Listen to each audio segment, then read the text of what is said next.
Hi, my name is Dr. Kobernick, and I'm founder and director at the CBT-DBT Center, and I'll be speaking today about holidays and eating disorders. I think my original title was a little longer than that, so we're going to be speaking today about facing the holidays with an eating disorder or with disordered eating or body image issues. I'll try to touch on a few different aspects and also try to touch on the different types of holidays we're facing in the coming weeks. So first thing I wanted to just be clear about is that you should always listen to your therapist first, or your provider, whoever you're working with. That is a better authority than me because I don't know your individual situation. So first is that out of the way. There are a few important principles with going into the holidays. So I think that there's a couple main things that we're facing here. We're facing, number one, we're facing a major fast day. So that's important. And also we're facing a lot of back-to-back, sit-down, family-style, multi-course meals.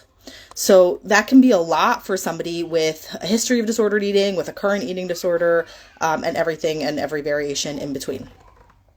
So the first thing I want to say is I think is most important is to create some sort of plan for how you want to handle the upcoming holidays. In my mind, and for my training, there's two main stages to eating disorder treatment in general. This is a very big overgeneralization, but okay, more or less. Number one is feeding. Like, we have to be nourished enough to do any kind of therapy, treatment, growth, healing, anything. We have to have enough nourishment in our body for that to happen. And if we're not well nourished enough, then the first thing we're going to need to do is get ourselves nourished enough. Like, that is our number one responsibility, is to make sure that we're nourished enough, just on like a basic fundamental health level. No other healing, growth, healthy eating, nothing can happen without that. So if that's a concern, then I urge you to make a plan for how healthy eating can happen for you. And really, like, I think that's like part one for everyone, is whichever holiday, like every single holiday that's coming up in the next 2 weeks deserves a plan. So, and a plan really can set you up for like clarity to not end up in like a restrict binge cycle, if that's something that you struggle with, to not end up eating to even if like, so I'm trying to address like no matter where you are on the eating disorder spectrum, if you think of it like a spectrum. So a plan, going in with a plan for regular and consistent eating can help you keep out of a restrict binge cycle, or even like a sleep in and then have essentially fasted for a lot of hours and then binge situation. And this sort of setup can also help you with not ending up even in a binge like Matzah Yom Kippur or before Yom Kippur, if we set up with a realistic plan. The elements that you want to go into your plan, so I started to mention before, are realistic and consistent eating.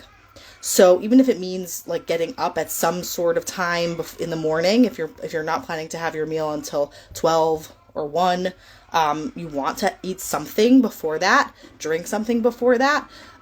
So making sure to wake up in time to have some sort of small meal, even if it's a small amount of something, yogurt and nuts, some, apples and peanut butter, something small even, just to have that regular consistent eating is really important. Even if it's a small amount, really regular eating is a huge deal.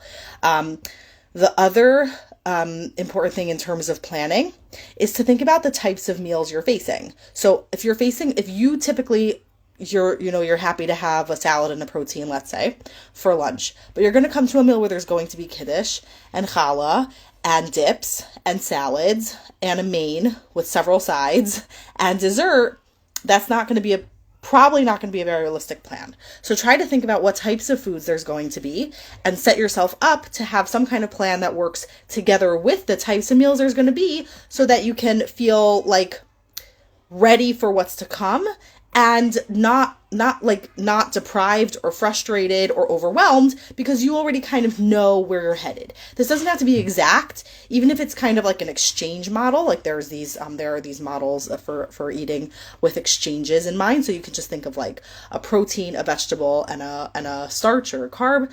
Let's say something like that's totally made up. There's no particular rules, but let's say that's something you have in your head. So then you have in your head, those are the few things I'm having. I'm having kiddush challah, a dip, a salad, a side, and a main, and one portion of dessert. Let's say that's your decision in your head. Then you come in with a solid plan. And then when you're sitting there and you're like, I'm not sure if I want more or whatever. Nope, I kind of made my plan and I'm going with it. Now, if you're hearing from the way I'm talking, this does not really support, and this is the second part of what I was hinting to earlier, that in earlier stage recovery from an eating disorder, we really have to rely on external cues for healthy eating, because we are not nourished enough. We're not capable of making appropriate nourishment decisions for ourselves because we're undernourished. So that's an appropriate time or an important time for us to have external cues for figuring things out, whether that's working with a nutritionist or having some sort of external plan that you stick with, that you don't think about, that you distract yourself through, and you just get yourself that nourishment in your body. That's an important first layer. Importantly, this has a lot to do with Yom Kippur and fasting. Not everybody with a history of an eating disorder is encouraged to fast, because it can be unfortunately, and this sometimes gets confusing. Sometimes a Rav who's asked a question about whether somebody should fast or not might think to himself, okay, this person they can't fast, so they should have shiurim or have some sort of small amounts that they're not really breaking the fast. And unfortunately, this is actually totally, I'm saying this as a psychologist, not as a rabbi, but as a psychologist, I'm saying this is not helpful for somebody with a history of eating disorder, because this is encouraging the same sort of restrictive eating that we don't want to encourage. We want to encourage like regular and consistent, like kind of externally structured meals in early treatment. And we want to make sure that there's free access in a way. So like holding to that typical way of handling fast days is usually going to be a little bit complicated for somebody with a history of an eating disorder. And so speaking with a rabbi who really, really understands eating disorders, it's really important in terms of that. If you are somebody who has a history of an eating disorder and you're not going to be fasting on Yom Kippur, this can be really tough, because you might feel like you're kind of missing the point of the day, or like, where am I? Or is it my fault that I'm doing this to myself, or like just conflicting or confused thoughts. And I think the most important thing to think about is that in my opinion, this is my form of service on Yom Kippur. What I need to be doing, what I'm responsible for on Yom Kippur is to be working on myself as a person. And this is my work right now. Maybe in 10 years, I'll be somewhere else. That'd be wonderful. But this is my work right now. So what can I do to get myself to a healthier place so that I can do life healthy? So whatever that means. So that's an important piece also in terms of handling Yom Kippur. Now, what I was hinting to before is that there's like early stage treatment where we're just focused on get enough food into your system. And then there's later stage treatment, which is really usually more about learning to listen to and trust your body. That's more along the lines of mindful eating, usually, hopefully. And mindful eating or intuitive eating models or anything along that spectrum is really about learning and encouraging us to listen to our own internal cues, trust our body, respect our body's wants and needs.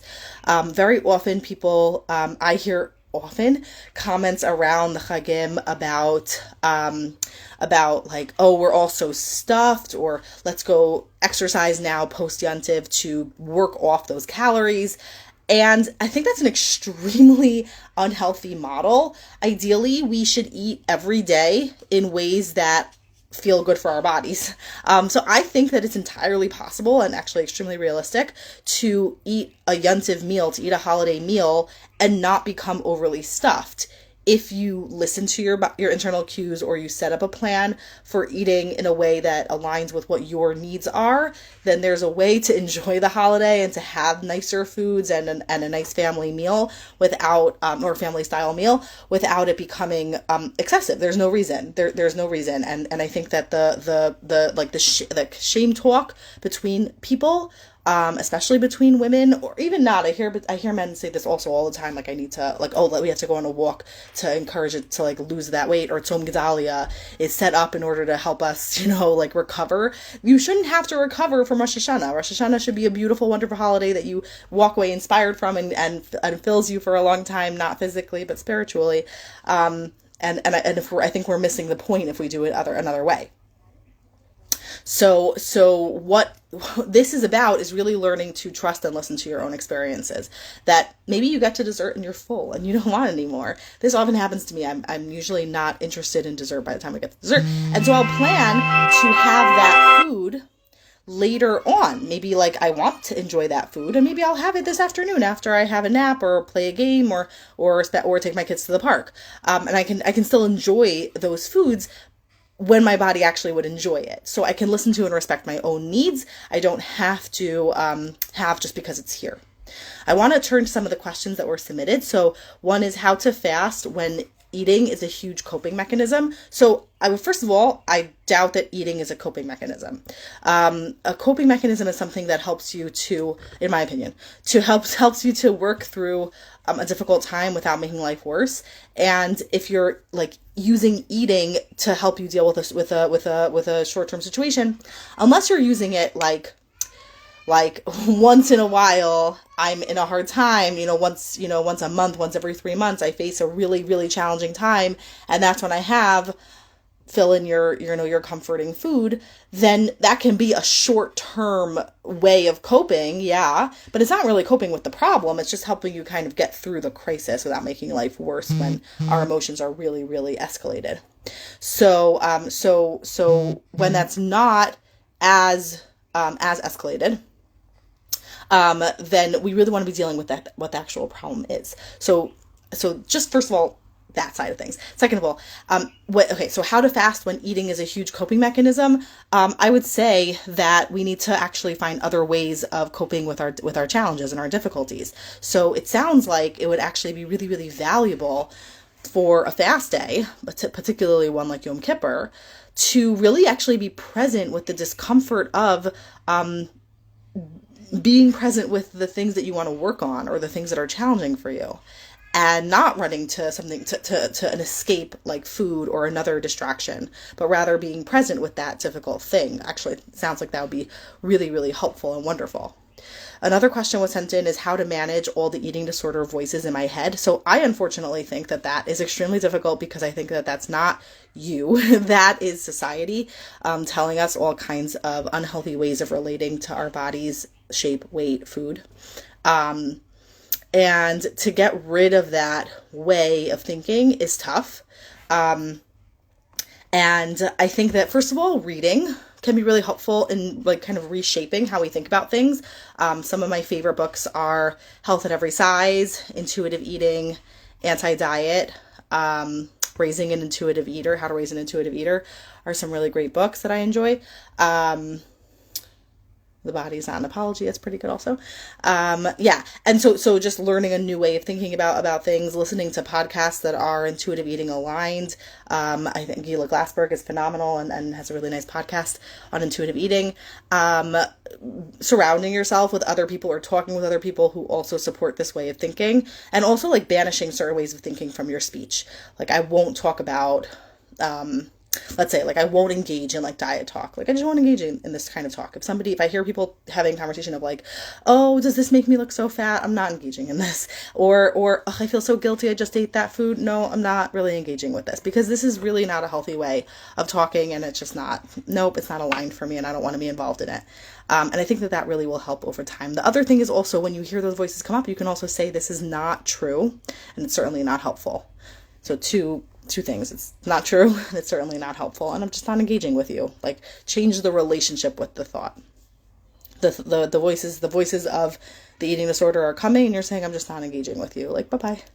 And then the last question we have here is how to not binge when breaking the fast. So this goes back to what I said earlier about planning. I think if you plan a particular break fast meal, typically a very small amount, because your body actually, even though it's only been one day, it's not like it's been a month, but it's only been one day, but your body now is not used to food. And so really breaking the fast in a small way with something to drink, and a small amount of food like fish and a small salad, or a yogurt and fruit, or a yogurt and nuts, or an oatmeal, or a bowl of soup, but something small that's filling, so that by the end of that amount you feel full but not like you're going to throw up, and then plan for another small meal an hour or two later, depending on your time zone how late it is, but plan for another small meal a little bit later, and again a small amount like soup, yogurt, cottage cheese, salad, fish, something small. And then plan to then say to call it a night and be done, because you might still feel like, but I didn't eat. I'm so hungry. You're probably not, and your body needs to just kind of like absorb and calm down. And probably the next day it's going to be also a little bit of an easing in process. Sometimes the next day we also still not feeling fully ourselves. So I would encourage the next morning really drinking a lot to recover all the lost fluid. Electrolytes can be really valuable for this. And again, having those small meals, close together, so that you're building yourself up, is really valuable. So that would be the other important thing I would think of. So, yeah, that was all really important things, I think. So like we said, number one, speak with your own providers. I'm speaking generally. I'm not speaking to your specifics. So speak to your own providers. Second of all, set yourself up with a plan. Particularly if you are in earlier stages of recovery, you really want to have a solid plan of, what am I going to eat after the fast? What am I going to eat before the fast? What am I going to eat at those bigger meals? And then sticking with that can just kind of give you a structure. Even if it's an exchange model, you don't have to say the exact foods you're going to eat. You can just say, I'm going to have a protein, a side, a vegetable, and set yourself up with a few different ideas, so that you can kind of have in your head, like, okay, now I'm done, and stick with that, so that or I didn't have enough. I'm going to have those things. That's what I set up my plan for. And then that kind of shapes and makes sure that you're nourishing yourself well. Also, by the way, planning to drink is really tough, because we have these bigger meals and then we maybe don't think about it in between. I know that happens to me. I usually don't drink a lot while I'm eating. So try to remember to drink in between, but on a holiday or on Shabbos, those are days when it's a little bit harder to remember. So to remember to set aside drinking, so that that's happening as well, especially if we're spending more time outside, tends to get a little more dehydrated. So making sure we're having fluids, and just stick with that kind of a plan. And then the other important thing is also, especially when we're talking about Matzah Yom Kippur or things like that, in terms of fasting, please speak with a rabbi who is familiar with eating disorders, because sometimes there can be an idea of that, okay, the person can't fast, so therefore they should do shiurim, or they should do small amounts, or there are little tricks that we can do here and there that could be a good fit, but they're not a good fit for someone with an eating disorder typically. It's not going to help, because it's kind of promoting the same sort of rigid thinking around food that we don't want to promote. And then the last idea I talked about is the importance of learning to listen to yourself, and that it's entirely possible to sit down to a family style bigger meal and leave that meal full and not overstuffed, and not engage in the type of diet talk or body shaming that is so common. This is not only limited to people with an eating disorder or with a mental health issue. This is really, I think, like societally, unfortunately, this is where we're at. And so this is going to be the kind of language we're going to be exposed to. And so learning to listen to your own inner compass of healthier ways of engaging and healthier ways of talking to yourself is hugely, hugely important. Okay, I wish you all a wonderful holiday season and a great eating experience.